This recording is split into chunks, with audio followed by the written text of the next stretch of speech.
Okay बच्चों, अस्सलाम वालेकुम। सेकेंड ईयर, अस्सलाम वालेकुम जी।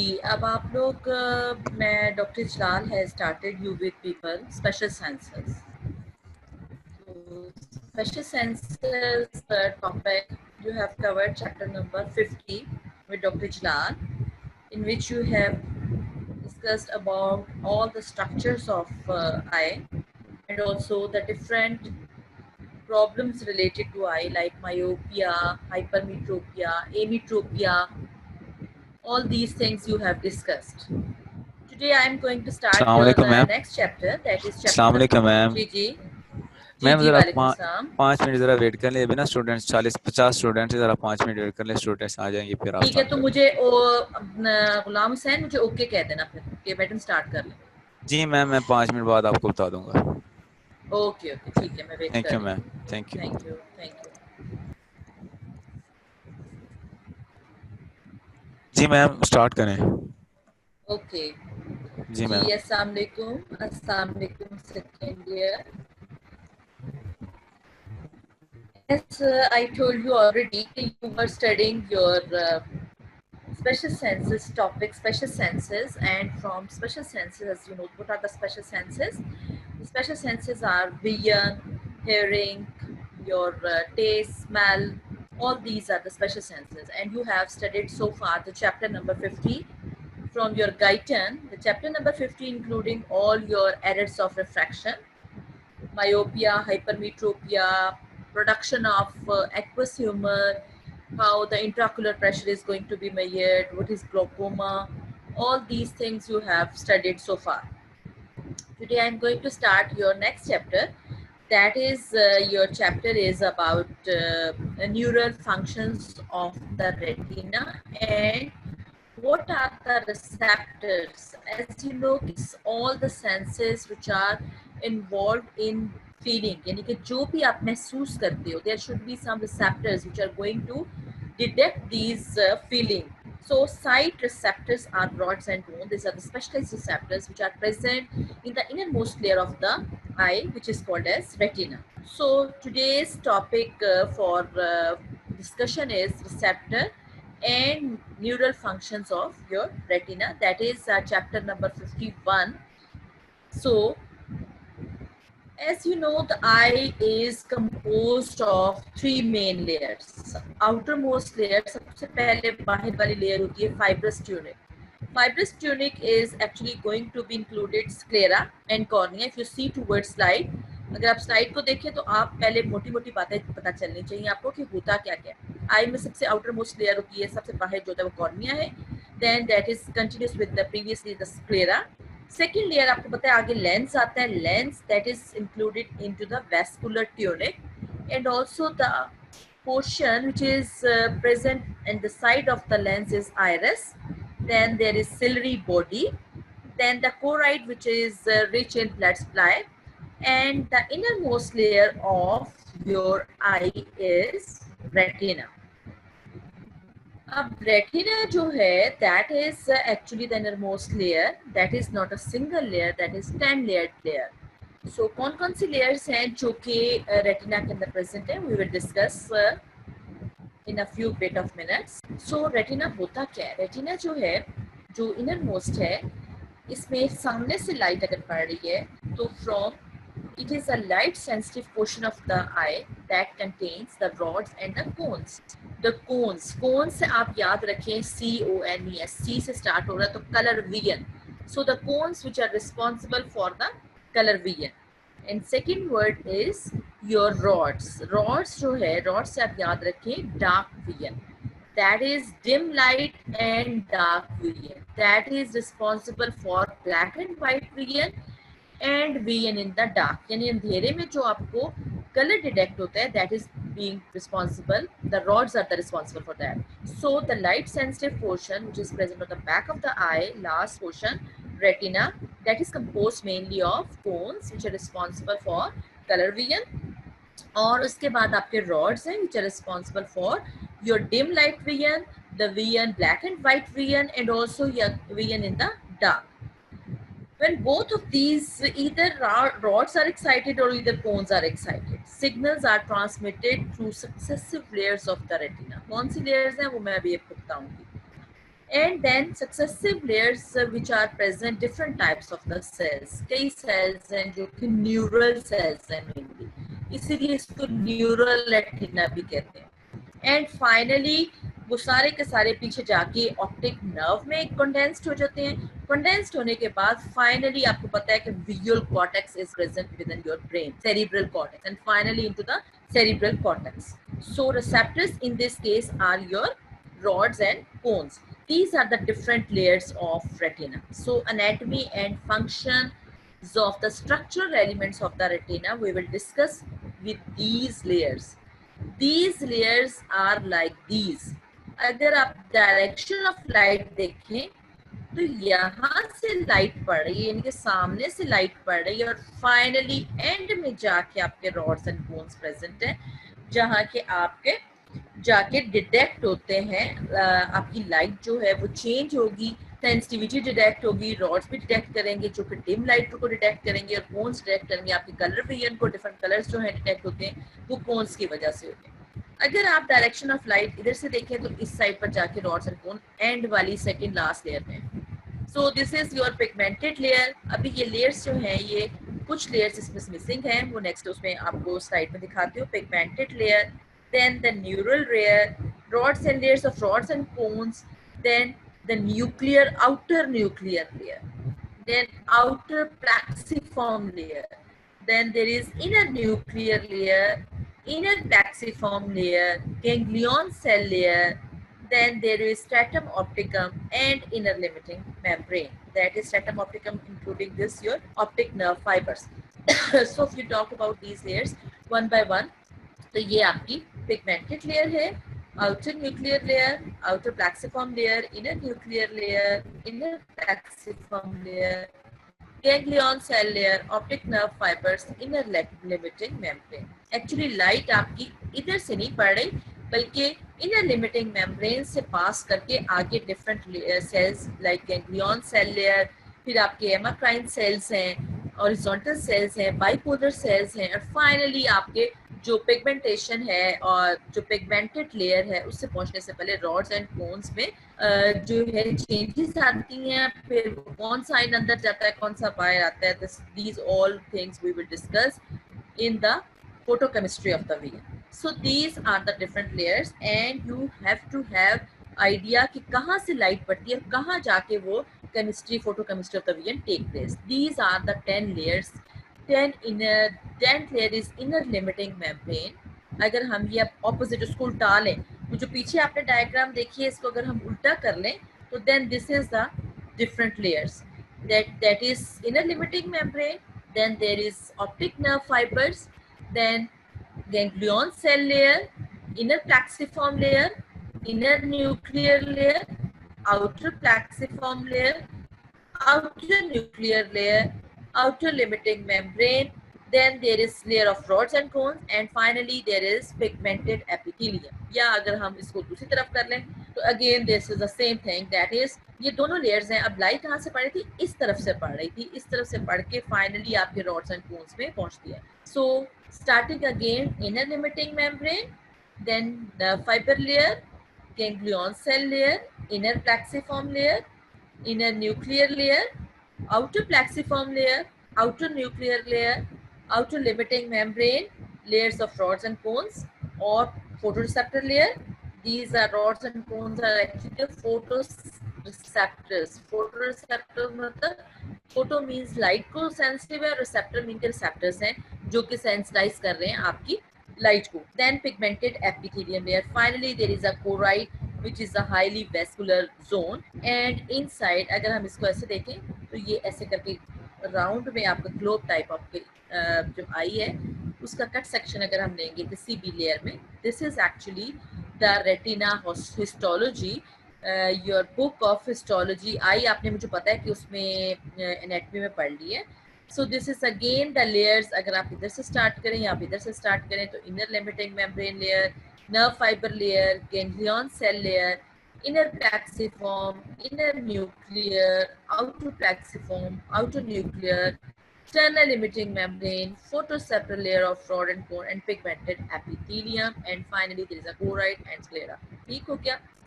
So these are the different layers. The retina is actually composed of 10 layers or boundaries. So you can come across SCQ, enumerate the layers of retina, and you can get full marks, 5 marks for these layers. So please memorize these layers. Pigmented layer of retina. ये अब हमारी layers हैं last layer से from outside to inwards है, ठीक है। Light हमारी इधर से पड़ेगी और इस लेयर तक जाएगी। सो अगर हम ये स्टार्ट करें तो pigmented layer of retina, 10 layers of rods and cones, then outer limiting membrane, then outer nuclear membrane, outer plexiform layer, inner nuclear membrane layer, inner plexiform layer, ganglion cell layer, finally the nerve fiber layer and inner limiting membrane. लेकिन light हमारी यहाँ पड़ती है और यहाँ से इन सारे sales तक होती होती finally layers of rods and cones में जाती है। और उसके बाद अगर हम इसका निमोनिक बनाना चाहें ताकि हम इसको मेमोराइज कर सकें तो you can make mnemonic in new generation. It is only ophthalmologist examines patient's retina. Mnemonic बाज़ औक़ात याद रह जाते हैं, बाकी चीज़ें नहीं याद रहती, इसलिए अगर कोई वैसे मेमोराइज कर सकते तो इट्स बेस्ट, लेकिन अगर कोई निमोनिक बना के याद करना चाहिए इन लेयर्स को तो from inward to outward these layers are in new generation. It is only ophthalmologist examine patient's retina. कि ये सिर्फ जो आंखों वाले डॉक्टर हैं वो पेशेंट के रेटिना को एग्जामिन करेंगे, ठीक है। So in inner limiting membrane, new nerve fiber layer, generation, ganglion cell layer, its inner plexiform layer is inner nuclear layer only, outer plexiform layer ophthalmologist outer nuclear layer. इसमें वैसे मैं opposite कर दूं कि ophthalmologist only कर ले तो ज़्यादा बेहतर होगा। only से आपको याद रहेगा कि outer nuclear layer and ophthalmologist P है outer plexiform layer. So examines external limiting membrane, patient's photoreceptors, these are the rods and cones, and retina pigmented epithelium, retinal pigmented epithelium. I think so okay, you have memorized now. Enumerate different layers of retina. So 10 layers of retina, and from inside to outside direction of light के accordingly ये हैं। अगर हम finally यहाँ से start करें तो pigmented epithelium, then photoreceptors layer, external limiting membrane, then outer nuclear layer, outer plexiform, यहाँ जो है आपकी फाइनली इनर लिमिटिंग मेम्ब्रेन तक जो है ना आपकी लर्न कर लें आप, ठीक है। So these are the different layers of retina. अब ये है कि जब लाइट पास करती है तो ये बहुत ज़्यादा डिस्टेंस कवर करती है। सो कहाँ से जाती है, पहले लेंस में जाएगी, फिर पीछे आपका लेंस सिस्टम के बाद आपका विट्रियस ह्यूमर आता है।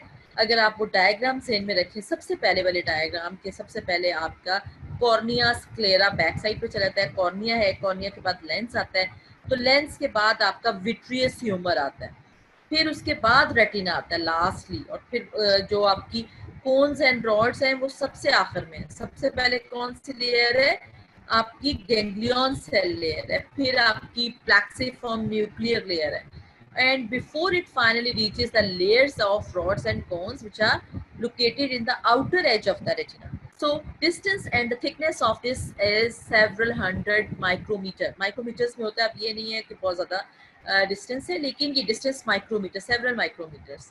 सो जब इतना ज़्यादा लाइट इतनी लेयर्स में से पास करेगी तो नेचुरली इसकी विजुअल एक्यूटी या इसकी रेस की जो है पावर जो है थोड़ी सी कम हो जाती है, क्योंकि ये जो विट्रियस ह्यूमर है that is a non homogeneous tissue.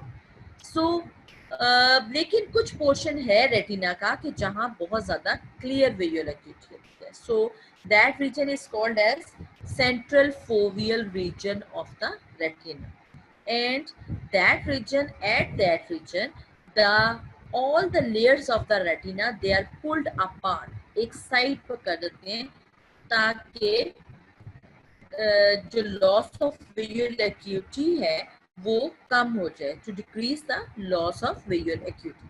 So I am repeating it again कि whenever the light falls on the eye, first of all falls on the cornea, then lens system, then vitreous, and then the different layers of your retina. So पहली layers आपने देखी थी कि कौन कौन सी थी. फिर ganglion cell layer है, फिर दूसरे cells हैं, amacrine cells हैं, horizontal cells हैं, एंड फाइनली पहुंचते पहुंचते रॉड्स एंड कोन्स में सेवरल 100 माइक्रोमीटर्स का इसको डिस्टेंस जो है वो ट्रेवल करना पड़ता है.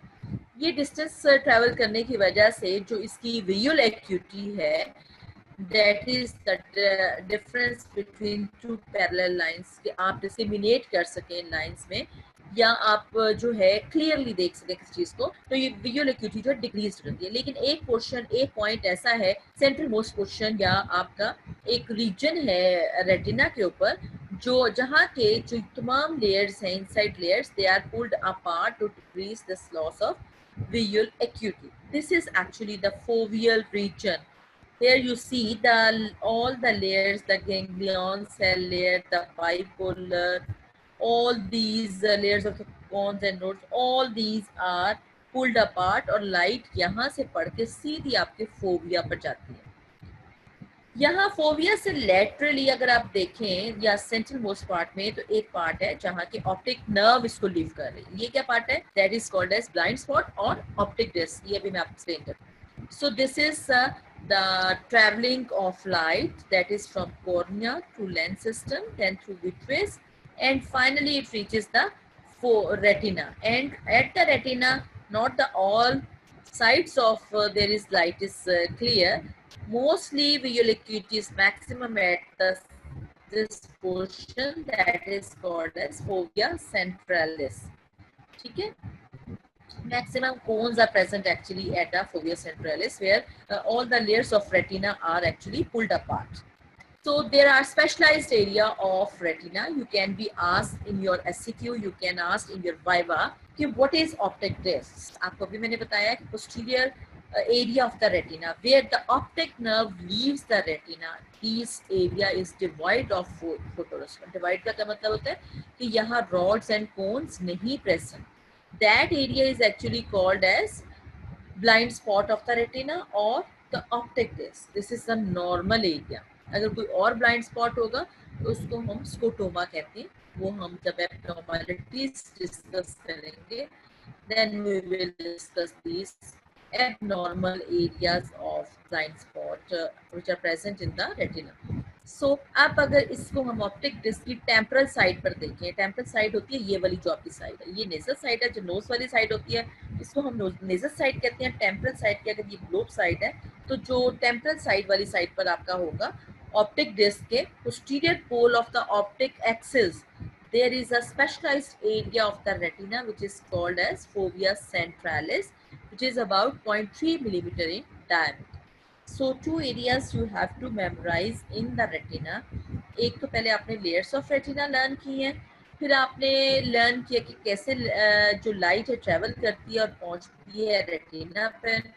फिर जब लाइट पहुंच जाती है तो विजुअल एक्यूटी कहाँ सबसे मैक्सिमम होती है? मैक्सिमम विजुअल एक्यूटी होती है आपकी फोविया सेंट्रलिस पर. वो कहाँ एरिया सिचुएटेड है? That area is actually situated on the temporal side of the optic disc at the posterior pole of the optic axis. Specialized area which is maximum cones are present at that area. That area is called as fovea centralis, which is about 0.3 millimeter in diameter. And the posterior area of the retina where the optic nerve leaves the retina is called as optic disc, and that is devoid of means that is lacking the photoreceptors, and also called as the blind spot of the retina. So this is histological appearance of fovea centralis, and the side portion which is yellowish in color is called as macula lutea. And this is a area where this optic nerve is going to leave your retina, that is called as optic disc. This is devoid of your photoreceptors, whereas fovea centralis maximum visual acuity is present over here, so maximum number of cones are present actually over here, and the blood vessels which are present or along with the optic nerve at the optic disc. So very important is that कि foveal region of the retina और उसकी acute vision में क्या importance है? This is a minute area which is present in the center of the retina. It occupies a total area of little more than 1 square millimeter, especially capable of acute and detailed vision. जो maximum है इसकी capacity कि acute vision की सारी fine से fine जो lines भी sometimes आपको नजर आ रही होती हैं, this is due to this fovea centralis and detailed vision. The central fovea, which is only about 0.3 millimeter of diameter, is composed almost entirely of cones. फिर आपके जहन में आएगा कि रॉड्स कहाँ है, तो उसके साथ साथ रॉड्स भी पड़ी हुई हैं, लेकिन मेनली यहाँ जो है आपकी कोन्स हैं. सो क्या एरिया है आपका और इसकी क्या इंपॉर्टेंस है फोविया सेंट्रलिस की? Central most portion of the जो रेटिना है, maximum number of cones are present over here, more than 1 square millimetre area cover कर रहा है. इसके अलावा क्यूट, इसका फंक्शन क्या है? क्यूट एंड डिटेल्ड विजन को ये डिटेक्ट करता है. इसके अलावा क्या है? इसका डायमीटर कितना है? 0.3 मिलीमीटर ऑफ. ठीक है. सो this is your layers of retina. Then back आपकी जो थी मैंने आपको बताया था sclera है. Then this is your choroid, which are जो blood vessels हैं. Then this is the area of the optic disc from where the optic nerve is going to leave your this eye, and this optic nerve is also accompanying the central artery of retina and central vein of the retina.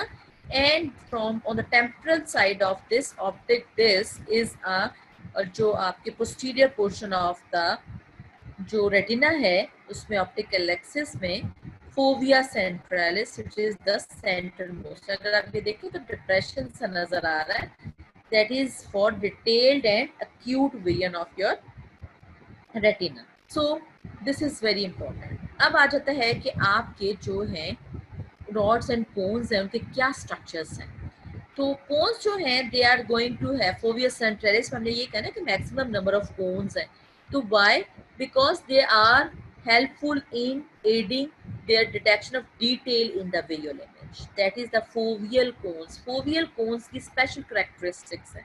वैसे तो तमाम आपके retina में cons and roads हैं, लेकिन जो fovea centralis या उस पोर्शन में जहाँ के मैक्सिमम अक्यूट डिटेल्ड विजन आपका पता चल रहा है, वहाँ लॉन्ग एंड सिलेंडर बॉडीज की फॉर्म में ये प्रेजेंट है cons.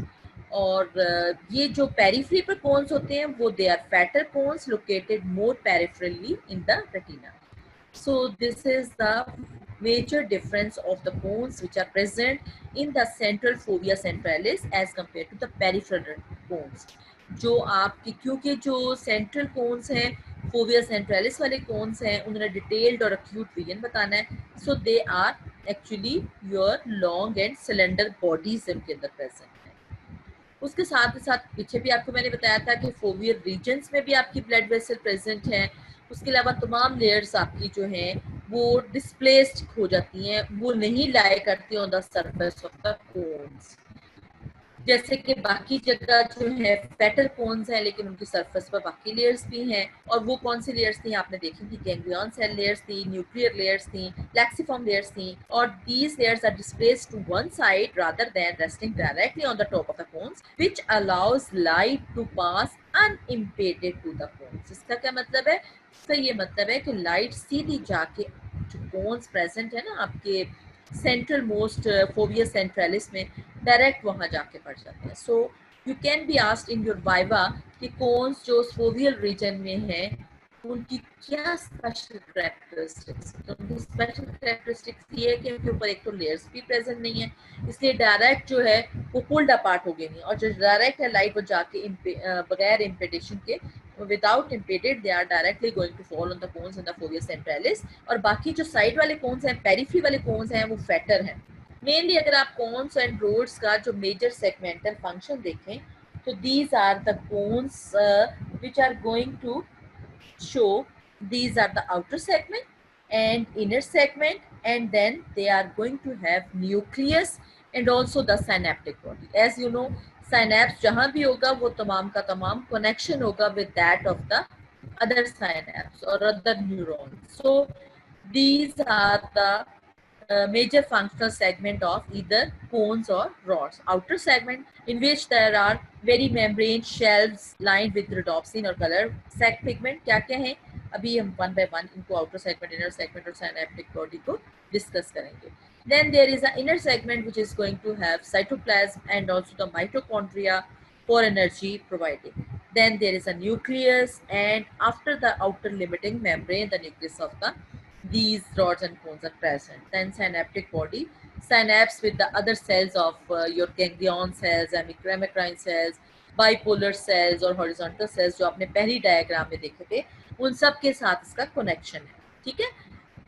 So mainly you can be asked what are the main differences between the cones and rods. So starting from here, rods and cones, these are the essential components of photoreceptors. So cones are outer segment is conical in shape, whereas if you talk about rods, उनका जो है conical नहीं है, their rods are narrower and they are longer than the cones. But this is not always the case. Peripheral portions of the retina में rods जो हैं वो इस कदर narrower नहीं है बल्कि broader हैं. So if you talk about the diameter, तो cones का diameter 5 to 8 micrometer है, whereas the rods are diameter is 2 to 5 micrometer in diameter. 5 to 8 अब आप इसका याद कर लो, 58 याद कर लो, 25 याद कर लो. 58 में तो किसका डायमीटर ज्यादा है? कोन्स का. So 5 to 8 diameter in case of cones, whereas 2 to 5 micrometer in diameter of your rods. But here is the major difference of cones of the periphery and also of the अभी पहले बात की थी कि जो periphery पर cones हैं वो fatter हैं, whereas जो cones आपके present हैं center most में वो इतने ज़्यादा fatter नहीं है, वो long and slender हैं. So जो सेंटर मोस्ट फोविया में है वो रॉड्स नहीं प्रेजेंट, तो सिलेंडर है तो उनका डायमीटर भी कम हो जाएगा, यानी कि पतले और लंबे हैं, तो diameter is reduce to 1.5 micrometre. ठीक है. सो देन टॉक अबाउट के पिगमेंट कौन सा है, तो या फोटोकेमिकल कौन सा है, तो रॉड्स में फोटोकेमिकल इज रिडोप्सिन, और कुछ बुक्स में जो कोन्स में फोटोकेमिकल है उसको फ्टॉप्सिन भी कहते हैं. But in some cases this colour pigment are different colour pigments, almost exactly the same as rhodopsin except for differences in spectral sensitivity. These pigment is called as color pigment or photopsin in some books. So rhodopsin and photopsin. ठीक हो गया. Okay, then कितने number है cones की? Cones are about 3 millions, whereas rods are about 100 millions. And the cones are less sensitive than rods, but these rods are, इसीलिए rods जो हैं अगर वो सेंटर में नहीं भी प्रेजेंट फिर भी वो बहुत ज़्यादा 300 times more sensitive to light, 330 to 300 times more sensitive to light. So cones are responsible for bright light, or that light is called as photopic vision, and rods are responsible for dim light, and that light is called as photopic vision. Then rods are absent in the fovea. They are concentrated. Cones are concentrated at fovea. Then there is decreased visual acuity and color vision, and this is if the rods are absent, they are responsible for night blindness, or vitamin A is deficient. In case of rods, they are responsible for night blindness. अगर ये decrease करें cones तो ये visual acuity भी decrease हो जाएगी और color vision भी decrease हो जाएगी. इसमें कलर पिगमेंट आपको पहले भी बताया था कि या तो फोटॉप्सिन होगा या फिर इसको कहते हैं कलर पिगमेंट. एंड डाइटन में आपके में कलर पिगमेंट जो न्यू बुक है उसमें तो कलर पिगमेंट बताया हुआ है. And there are 3 types of the cones, because आपको पता है red, green and blue lights, different types of cones are present. So one type of the कोन.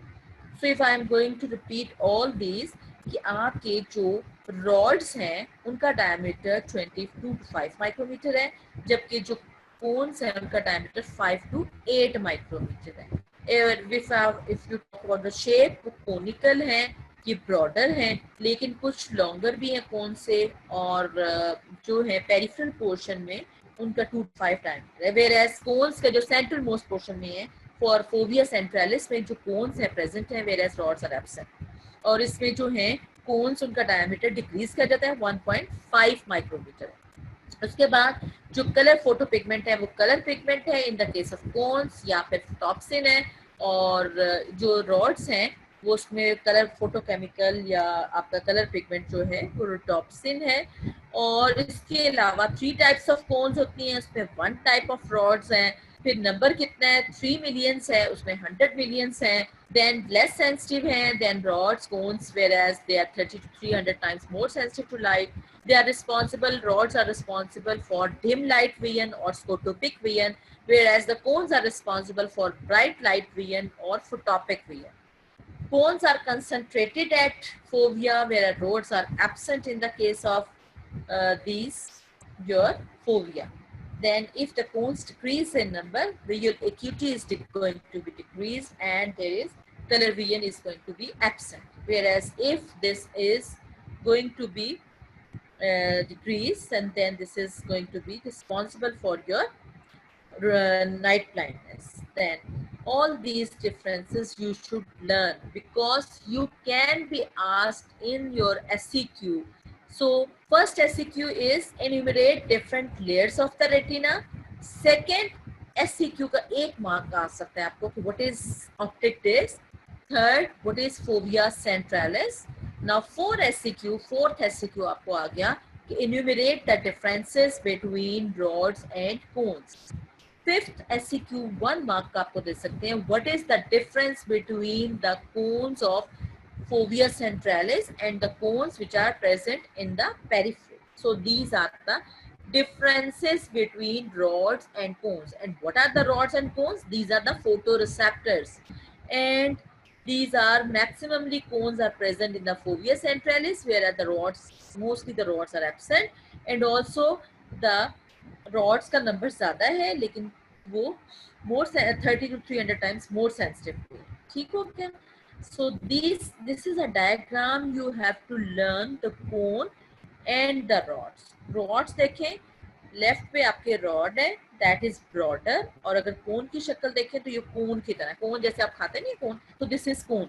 और ये आपकी डिफरेंट शेल्व्स हैं जहाँ की आपका कलर पिगमेंट जो है यहाँ प्रेजेंट है, और यहाँ आपका रोडोप्सिन प्रेजेंट है रॉड्स में। सो this is actually outer segment conical form में, ये ब्रॉडर में है और ये 30 नैनोमीटर है। फिर ये डिस्क की फॉर्म में प्रेजेंट है रॉड्स में, ये सैक्स की प्रेजेंट में form में present है, then there is a neck present, then there is inner segment which is cytoplasm, mitochondria, then nucleus is present over there, then synaptic body is present. This is the detailed diagrammatic representation of both your rods and cones. Now come towards your outer segment. Outer segment जो है as shown in the figure, पीछे वाली picture में भी, और and that 51-3 and 51-4, large number of disc आपकी rod में present है, उसमें सैक्स प्रेजेंट है, उसमें डिस्क प्रेजेंट है। ये folded shelfs of cell membrane एक दूसरे के ऊपर देखें, अगर आप डायग्राम देखें तो फोल्डेड सी पड़ी हुई, ठीक है। देन ये जो है folded, each disc is actually a folded shelf of a cell membrane, और हर रॉड और कोन में more than as many as 1000 discs are present in both rods and cones. ठीक हो गया? So these जो outer segment में अब इन shells के अंदर rhodopsin या color rhodopsin present है रेटिना में, कलर पिगमेंट या फोटॉप्सिन प्रेजेंट है आपके कोन्स में। ये होती क्या है? ये कॉन्जुगेटेड प्रोटीन्स हैं। कॉन्जुगेट किसके साथ किया हुआ है वो भी आपको आगे बताते हैं कि किसके साथ कॉन्जुगेट किया हुआ है। They are incorporated into the membranes of the disc in the form of trans membrane, यानी कि तमाम थ्रू एंड थ्रू जो है वो मेम्ब्रेन के अंदर पास कर जाती है trans membrane protein. Trans membrane है थ्रू द मेम्ब्रेन। जैसे अगर आप याद करें कि एंडो में आपने जी प्रोटीन पढ़ा, तो इसी तरह ये जो है these are incorporated both rhodopsin and color pigment. They are conjugated proteins which are incorporated into the membrane of the disc in the form of transmembrane proteins. These concentration of these photosensitive pigments in the disc are so great that the pigment themselves constitute about 40% of the entire mass of outer segment. यानी कि जो outer segment का 40% है वो आपका जो है वो रिस्पॉन्सिबल है आउटर सेगमेंट के स्ट्रक्चर में 40%। सो इनकॉर्पोरेट कहाँ है? मेम्ब्रेन्स के अंदर, इनर सेगमेंट। उसके बाद अगर हम इनर सेगमेंट की बात करें तो बोथ जो inner segment of the rods and bones हैं they are going to contain the cytoplasm. और साइटोप्लाज्म है, साइटोप्लाज्म के अंदर आपको पता है कि तमाम के तमाम cytoplasmic organelles are present over there. And specially important इस ऑर्गेनेलिस में हम किसका नाम लेते हैं? जो एनर्जी प्रोवाइड करता है। एनर्जी कौन प्रोवाइड करता है? Mitochondria. So these are important in providing energy for the functions of all these photoreceptors. तो वो कौन से फोटोरिसेप्टर्स? आपके जो रेटिना और जो रॉड्स एंड कोन्स है। सो आउटर सेगमेंट्स में क्या है? शेल्फ्स हैं, और वो शेल्फ्स किसकी हैं? मेम्ब्रेन की हैं। और उन शेल्फ्स के अंदर 40% क्या कंसंट्रेट होकर पड़ा हुआ है? आपका रोडोप्सिन या रोडोप्सिन रॉड्स में, और कोन्स पे क्या पड़ा हुआ है? कलर पिगमेंट या फोटोप्सिन। तो जो इनर सेगमेंट है वो क्या है? उसके अंदर आपका साइटोप्लाज्म है। साइटोप्लाज्म के अंदर मोस्टली बाकी सारे ऑर्गेनेल्स तो प्रेजेंट है, राइबोसोम्स भी हैं, गोल्गी प्लेटेट्स भी है, आपका एंडोप्लाज्मिक रेटिकुलम भी है, जो आपने सारे पढ़े हुए। उसके अलावा सबसे मैक्सिमम क्या अमाउंट में प्रेजेंट है? माइटोकॉन्ड्रिया। तो माइटोकॉन्ड्रिया का मेन काम क्या है? एनर्जी प्रोवाइड करना। और एनर्जी किसको प्रोवाइड करनी है? फोटोरिसेप्टर्स को। फोटोरिसेप्टर्स ने क्या करना है? जो लाइट आनी है उसको कन्वर्ट करना है और उसको ट्रांसमिट करना है ऑप्टिक नर्व पर, और फिर फाइनली आपके सेरिब्रल कॉर्टेक्स में। ठीक हो गया? उसके बाद फाइनली आपके नीचे जो सबसे लास्ट में जो पोर्शन पड़ा हुआ था, that is synaptic body. That is the portion of the rod और the cone which connect with the subsequent neuronal cells, the horizontal and bipolar cells which are next visual chain. So आपकी जो synaptic body है that is going to connect your ganglion cell layer, फिर horizontal cells हैं, फिर आपके amacrine cells हैं। इन cells का क्या फंक्शन है ये हम नेक्स्ट उसमें लेक्चर्स में सुनेंगे कि क्या क्या फंक्शंस है, पढ़ेंगे। ठीक है? सो अब आपका क्या हो गया? Detailed structure of your rods and cones. Rods में क्या है? Photochemical rhodopsin. कोन्स में क्या है? Colour pigment. कहाँ प्रेजेंट है? आउटर सेगमेंट में प्रेजेंट है। आउटर सेगमेंट में कितने परसेंट प्रेजेंट है? 40% प्रेजेंट है। उसके अलावा जो आपका इनर सेगमेंट है वहां क्या प्रेजेंट है? Mitochondria, cytoplasm, nucleus. देन आपका फाइनली आपकी जो साइनेप्टिक बॉडी है, जो आईज की रॉड्स एंड कोन्स की साइनेप्टिक बॉडी है, उसका क्या काम है? Synapse banana, connection banana other layers of the retina. कौन सी अदर लेयर्स है? जहाँ के गैंग्लियन सेल लेयर्स है, इनर न्यूक्लियर लेयर है, आउटर न्यूक्लियर लेयर है, प्लेक्सिफॉर्म लेयर्स है, हॉरिजॉन्टल सेल्स हैं, ताकि ये जो रियल साइकिल है या उसकी चेन है ये कंटिन्यू रहे। ठीक हो गया? Then finally there is pigmented layer of the retina. इस pigmented layer में क्या चीज present है? This is very important कि the black pigment which is called as melanin is present in the pigmented layer. और इसका काम क्या है? It is going to prevent light refraction throughout the globe of the eyeball, which is very extremely important for the clear vision. जो pigmented या final most आपकी layer of retina है, that is pigmented, going to contain a pigment which is called as melanin. Pigment is actually the same. अगर आप इसको compare करें तो similarly अगर कैमरा, आप लोगों ने पुराने जमाने के कैमरास देखे होंगे, उसमें ब्लैक सा कलर आगे नजर आता है। तो this is the pigmented layer is actually going to perform the similar function as the black coloring inside the bellow of the camera. So उसका क्या काम था? अगर ये नहीं प्रेजेंट है तो लाइट अगर एक ट्रांसपेरेंट सी जगह पर पड़ेगी तो वो लाइट जो तमाम जगह पर रिफ्लेक्ट हो जाएगी and would cause diffuse lightening of the retina rather than the normal contrast between dark and light spots which are required to precise the image. So this is very important layer of the retina, the pigmented epithelial layer of the retina, which is going to contain melanin, which is to give contrast between light and dark spots on the which are going to fall on the retina कि diffuse image देने की बजाय ये clear image देता है, detailed image देता है और इसको contrast produce करता है। This is just like a camera के black जो उसमें बैक में बैल ऑफ द कैमरा में प्रेजेंट है। अब इसकी इम्पोर्टेंस क्या है? अगर ये एब्सेंट है, कॉन्जेनिटली अगर ये एब्सेंट है तो एक कंडीशन है पेशेंट्स में, आपने देखे होंगे अपने बहुत ज़्यादा वाइट कलर के पर्सन्स होते हैं जिनका के आई, ये जो बाल हैं, आईब्रोज हैं, बाल हैं, आई लैशेस हैं, and all the body is going to be converted into white.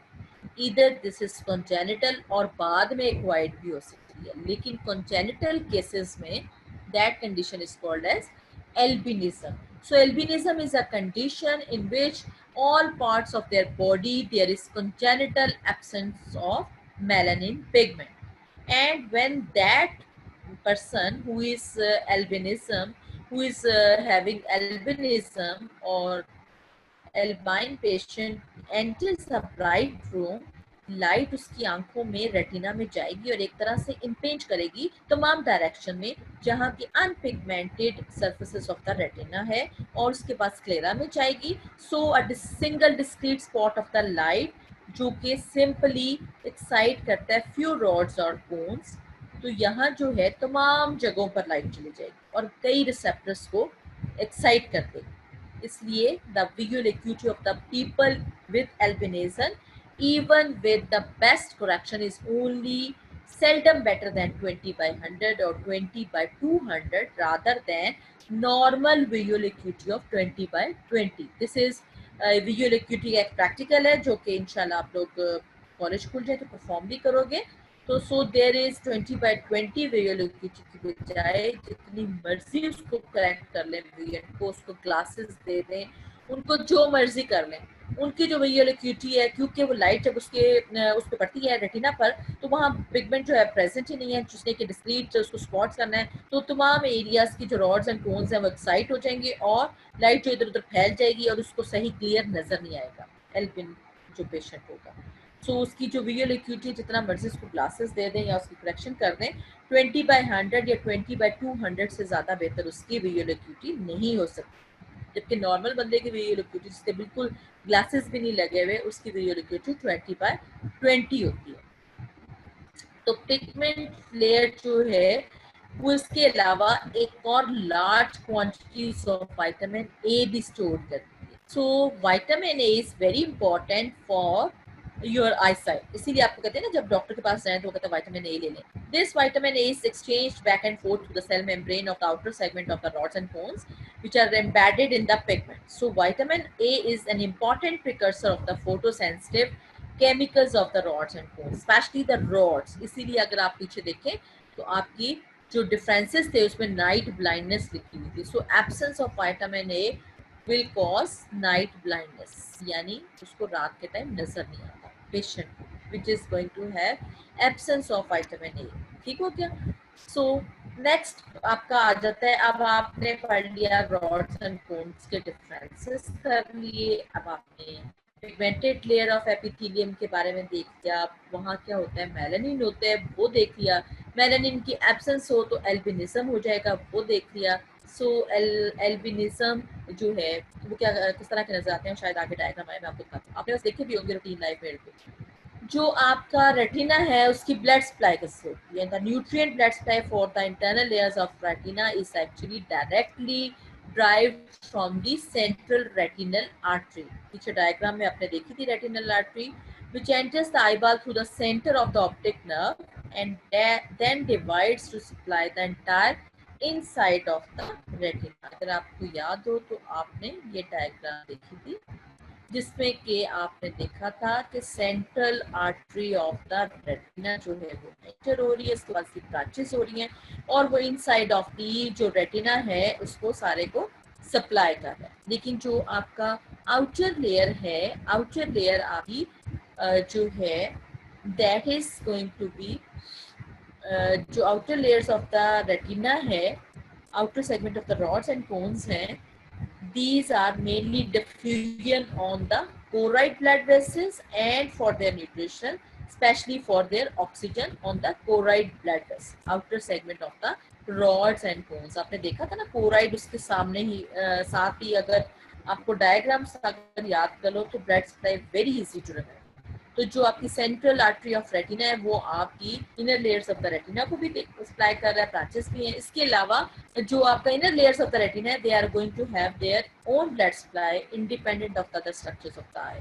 outermost layer is adherent to choroid, which is also a highly vascular tissue lying between the retina and sclera. choroid blood vessels है जो कि outer को supply कर रहे हैं और nutrient supply भी वहीं से हो रही है. So you should know about what is the importance of pigmented layer of retina. If albinos have low visual acuity, this is due to the absence of pigmented melanin. And if there is deficiency of vitamin A, then there is a condition which is known as night blindness. Now come another topic which is retinal detachment. Detachment का word होता है अलहदा होना कि retina sometimes अगर कोई injury हो गई है या एजिंग है या कोई और किसी ने कोई और इंजरी कर दी है, कोई फुटबॉल लग गया, कुछ हो गया या अचानक एकदम से वो पेशेंट उठा, हाइपरटेंसिव पेशेंट है या डायबिटिक है तो उठा तो उसको एकदम से कुछ नजर आना बंद हो गया किसी आंख से, so there can be a retinal detachment. And what are the complications? Naturally अगर retina ही नहीं होगी तो photochemistry of the vision will be lost, और जब photochemistry lost हो जाएगी और reaction नहीं होगा तो क्या होगा, तो जो blindness can result, और even blindness has been reported in case of retinal detachment अगर उसकी फौरी retinal repair ना की जाए या उसको सही से ठीक से ना किया जाए तो उसकी क्या complications हो सकती है. उसमें क्या होता है we will डिस्कस. पीछे हमने ये भी डिस्कस किया था कि एल्बिनिज्म होता है. एल्बिनिज्म हमने ये क्या डिस्कस किया था कि ये एक डिजीज है जो कि characteristically totally absence of the pigmented जो है एपिथेलियम है, और ये पिगमेंट जो है वो स्किन में भी एब्सेंट होगा, आईज में भी एब्सेंट होगा, हेयर्स भी वाइट होंगे. ठीक है, उसके बाद ये फोटोफोबिया भी इस पेशेंट्स में हो सकता है, निस्टैग्मस हो सकता है, एम्ब्लायोपिया हो सकता है, और इसके अलावा ये पेशेंट्स जो हैं ससेप्टिबल हैं for skin cancers and sunburns. This is a diagram which is showing a girl with albinism and a boy with albinism. प्यारे बहुत लगते हैं लेकिन बेचारों को बहुत ज़्यादा प्रॉब्लम्स होती हैं. समटाइम्स मेंटली भी ये थोड़े सा IQ लेवल भी इनका कम होता है. Then I'm discussing about the retinal detachment. So what is retinal detachment? A detached retina is when the retina lifts away from the back of the eye. Retina does not work when it is detached, making vision blurry. So a detached retina is a serious problem, and ophthalmologist needs to check it out right away, or you could lose sight in that eye. So retinal detachment is very important because occasionally with aging or with diseases or with injury, retina is going to detach from its layers, from the pigmented epithelium. The cause of such detachment may be injury to the eyeball, और जब injury हो जाएगी तो क्या होगा कि वहाँ जो आई में फ्लूइड है या ब्लड है, that is going to be collected between the neural layers of the retina and pigmented epithelium, and this can occur due to the contracture of the fine collagenous fibrils in the vitreous humor, which pulls areas of the retina towards the interior of the globe. यानी कि जो ऐसे globe की सूरत में यहाँ vitreous present है तो ये जो लेयर्स ऑफ रेटिना हैं, ये जो कोलेजनस फाइबर्स हैं, ये उसको पुल करके अपनी तरफ खींच लेंगे और वहाँ जो है होल बन जाएगी. सो this is a detached retina.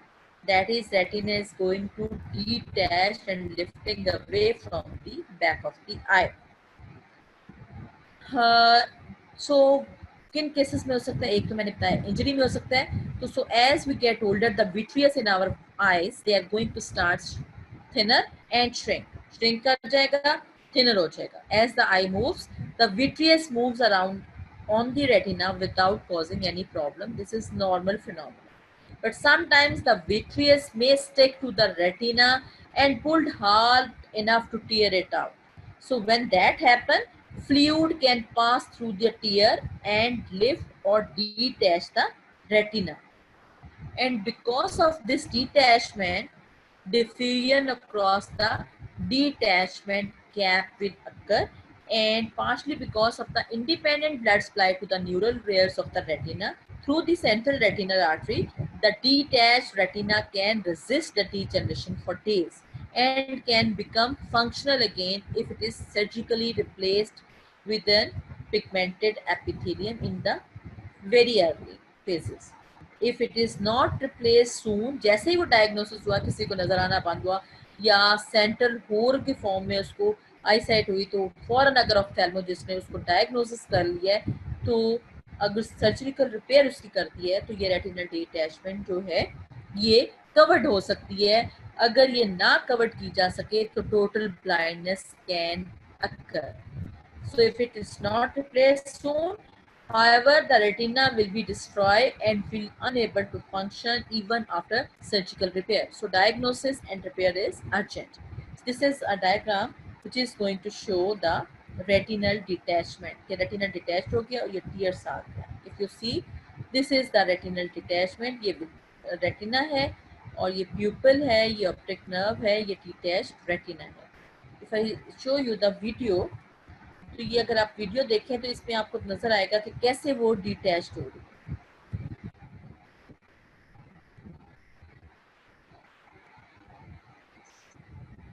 ये आपका विट्रस है, जेली लाइक, ये जेली लाइक सब्सटेंस है और ये जैसे ही लेस लिक्विड हो जाता है, जैसे एज करता है बंदा, जब से फिर वो उसमें कोलेजनल फिब्रल्स हैं, थिनर हो गया, ये विट्रस आ गया, ये देखें ये पुल हो रहा है, ये retina, this is going to pull the retina. This is retinal detachment. If you, I am going to repeat it again. कि ये देखें विट्रिस प्रेजेंट है, तो विट्रिस जो है यहाँ जो है, यहाँ विट्रिस है, विट्रिस जेली लाइक है, लेकिन एज जैसे से बंदा एज करता है तो ये विट्रिस का जेली लाइक कम हो जाता है, थिनर हो जाता है, श्रिंकर हो जाता है. वैसे तो नॉर्मली ये मूव करता है के साथ, लेकिन जब ऐसा प्रॉब्लम होता है तो जब ये मूव करता है तो ये अपने साथ क्या करेगा, अपने साथ इसको साथ ही साथ इसको भी खींच लेगा, जिसकी वजह से यहाँ होल हो जाएगा, फ्लूइड आ जाएगा और ब्लड आ जाएगा. So this is your end of the today's topic, that is your photo receptors or all the discussion of photoreceptors. So I'm going to ask you now कि आज हमने क्या पढ़ा है. हरी आप जल्दी से अपना बताना शुरू कर दें ताकि मैं आपको जो है बता सकूं. आपके सेकेंड ईयर के जो आपका अटेंडेंस लगाता है, हरी आप enumerate the different layers of retina. हरी आप different layers of retina. जो यहाँ लिखेगा उसको मैं गुलाम हसन को कहूँगी उसकी अटेंडेंस लगाए, अदरवाइज ये बहुत टफ हो जाएगा कि कौन लेक्चर सुन रहा था या कौन सो रहा. So please hurry up and tell me different layers of retina, because this is an MCQ जो कि आपको आ जाता होता है mostly.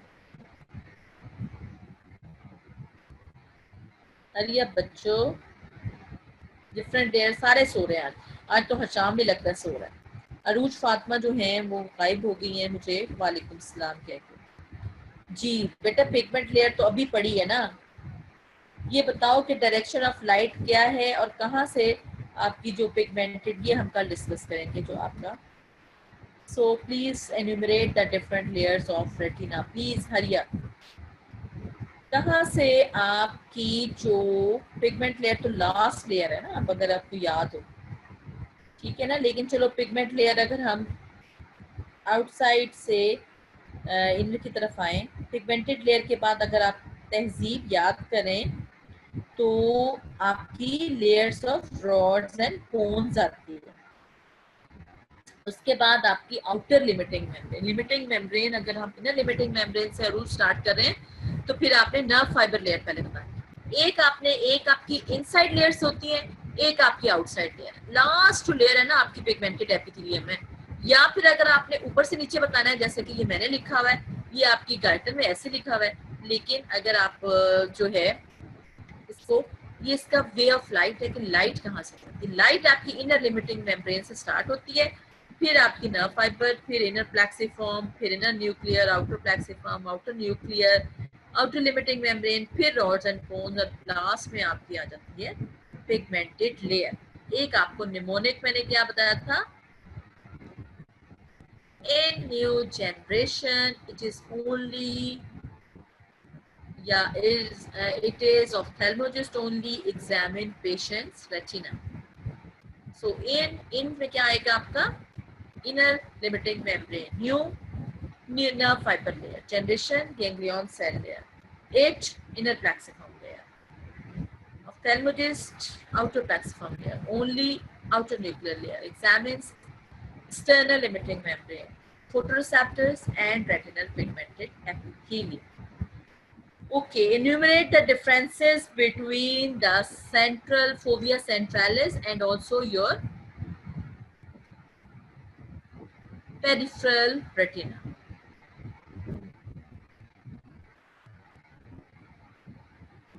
So this is your second.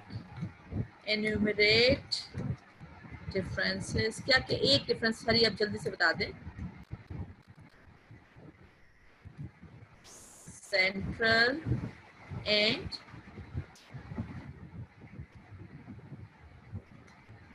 peripheral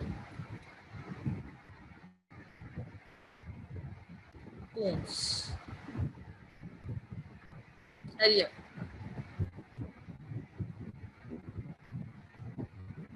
ये कल मैं आपसे सुनूंगी, उसके बाद फिर हम आगे चलेंगे. ठीक है. Thank you very much.